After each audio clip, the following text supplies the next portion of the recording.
አንድ አይነት ቫልዩዎችን ሼር የሚያደርጉ ይሄ ነገር የጋራ ነው ኮንሰርን ያላቸው የጋራ ኮንሰርን ያላቸው የጋራ ቻሌንጅ የሚገጥማቸው የጋራ መፍትሄ የሚፈልጉ ባለሙያዎች ተሰብስበው የሚመሰርቱት ነው አይደል?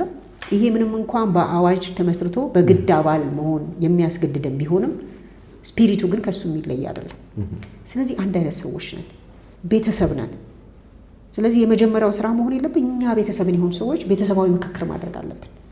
ምንድነው ይሆን ነው ምንድነው ቻሌንጅ የሚያደርግ ሳንደባበቅ ሚስጥራችንን ሳንቋጥረው ከዛ ደግሞ ችግራችንን ሚስጥራችንን ለሌላ ሰው ይሄ ያወራነው ችግር ለመድቀቂያ እንዲሆነን ሳይሆን ለመነሻ እንዲሆነን ተግባብተን ተስማምተን ኮንፊደንሻል አግሪመንቶች ሰዎች እንደሚገቡት እኛም ደግሞ በቃል ኪዳን ስፒሪት ገብተን ችግሮቻችንን የመመካከሪያ መድረክ ችግሮቻችን ማህበሩ ካለ መስራቱ የመነጩ አይደለም። ልጅ ነው ብያለሁ። እሱማ የሚጠበቅበትን ሄዷል።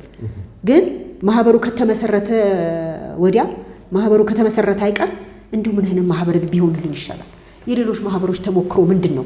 ሌሎች ማህበሮች ምን እያደረጉ ነው? ምን ተጠቅመዋል? ምን ታግዘዋል? ማህበረሰቡስ ምን ጥቅም ይጠብቃል ከኛ?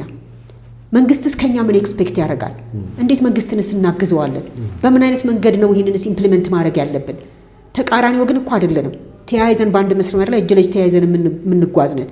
እኛ መንግስትን የምናግዘው መንግስት እኛን የሚጠብቀን ፋሲሊቲውን የሚያስተካክልልን እኛ ደግሞ እንደ ሀገርም የአሜሪካን ባር አሶሲዬሽን እኮ የአሜሪካንን ስም እዚህ ጋር ደረሰ ነው። እኛም የኢትዮጵያን ስም በኢትዮጵያ ብቻ ሳይሆን በአገሪቱ እዚህ ጋር ሁልጊዜ ኢትዮጵያዊ ነን ስንል አልተገዛንም። ፕራዮሪቲውን እንወስደዋለን አይደለ?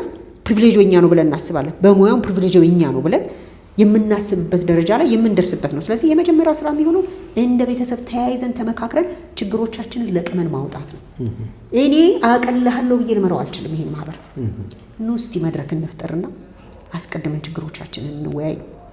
ነጭና ጥቁር ችግሮቻችንን ማህበሩን በመክሰስና ባለመክሰስ ላይ ተመሰረቱ አይደሉም። መንግስትን በመክሰስና ባለመክሰስ ላይ ተመሰረቱ አይደሉም። የችግሮቻችን የመወያያ መድረኮች እንደ ሙያተኛ ፐርሰናሊና እንደ ማህበር ምን ችግር አለብን ነው።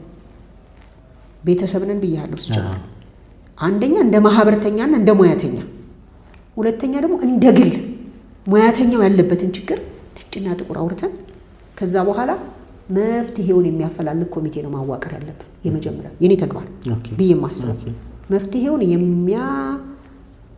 የሚያፈላልግ ኮሚቴ።